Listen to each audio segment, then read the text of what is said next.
സാമൂഹ്യ സുരക്ഷാ പെൻഷൻ വാങ്ങുന്നവർക്ക് ഒരു പ്രധാന അറിയിപ്പ്. ഇന്നു മുതൽ പെൻഷൻ വിതരണം ആരംഭിച്ചിരിക്കുകയാണ്. ജൂൺ 24 ബുധനാഴ്ച മുതൽ ആരംഭിക്കുമെന്ന് മുഖ്യമന്ത്രി വി.ഡി. സതീശൻ നിയമസഭയിൽ അറിയിച്ചിരുന്നു. എന്നാൽ പലരും ആകാംക്ഷയോടെ അറിയാൻ കാത്തിരിക്കുന്ന കാര്യമാണ് പെൻഷൻ തുക 3000 രൂപയായി വർദ്ധിപ്പിച്ചോ എന്നുള്ളത്. നിലവിൽ അങ്ങനെയൊരു ഉത്തരവ് വന്നിട്ടില്ല.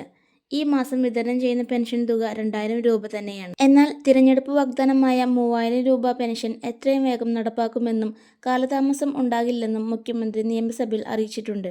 അതിനെക്കുറിച്ചുള്ള ഔദ്യോഗിക പ്രഖ്യാപനം പിന്നീട് ഉണ്ടാകുമെന്നും മുഖ്യമന്ത്രി വ്യക്തമാക്കി. കഴിഞ്ഞ സർക്കാരിന്റെ കാലത്ത് പെൻഷൻ വർധനവുമായി ബന്ധപ്പെട്ട് വൻ കാലതാമസമുണ്ടായ സാഹചര്യം മുഖ്യമന്ത്രി സഭയിൽ ഓർമ്മിപ്പിച്ചു. 1600 രൂപയിൽ നിന്നും 2500 രൂപയാക്കുമെന്നായിരുന്നു അന്നത്തെ സർക്കാർ നൽകിയ വാഗ്ദാനം. എന്നാൽ 4.25 വർഷക്കാലം തുകയിൽ 1 രൂപ പോലും വർദ്ധിപ്പിച്ചിരുന്നില്ല.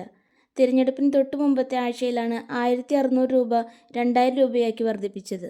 അത്തരമൊരു കാലതാമസം ഈ സർക്കാർ വരുത്തില്ലെന്നും നൽകിയ വാഗ്ദാനം എത്രയും വേഗം പാലിക്കുമെന്നും മുഖ്യമന്ത്രി കൂട്ടിച്ചേർത്തു. അതേസമയം സ്ത്രീ സുരക്ഷാ പെൻഷൻ തുടരുന്ന കാര്യത്തിൽ സർക്കാർ ഇതുവരെ തീരുമാനമെടുത്തിട്ടില്ലെന്ന് അദ്ദേഹം പറഞ്ഞു.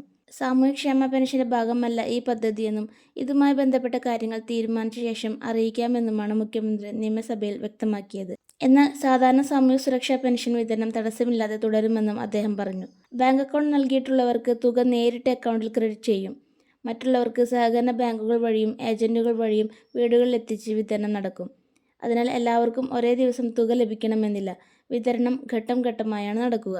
കാത്തിരിക്കുക കൂടുതൽ അപ്ഡേറ്റ്സുകൾക്കായി ഓൺലൈൻ വേഡ് മലയാളത്തിനോടൊപ്പം. ചാനലൊന്ന് സബ്സ്ക്രൈബ് ചെയ്യാൻ മറക്കല്ലേ. വീഡിയോ യൂസ്ഫുൾ ആയെങ്കിൽ വീഡിയോ ലൈക്ക് ചെയ്യാനും കമൻറ്റ് ചെയ്യാനും ഷെയർ ചെയ്യാനും മറക്കല്ലേ. Thank you for watching.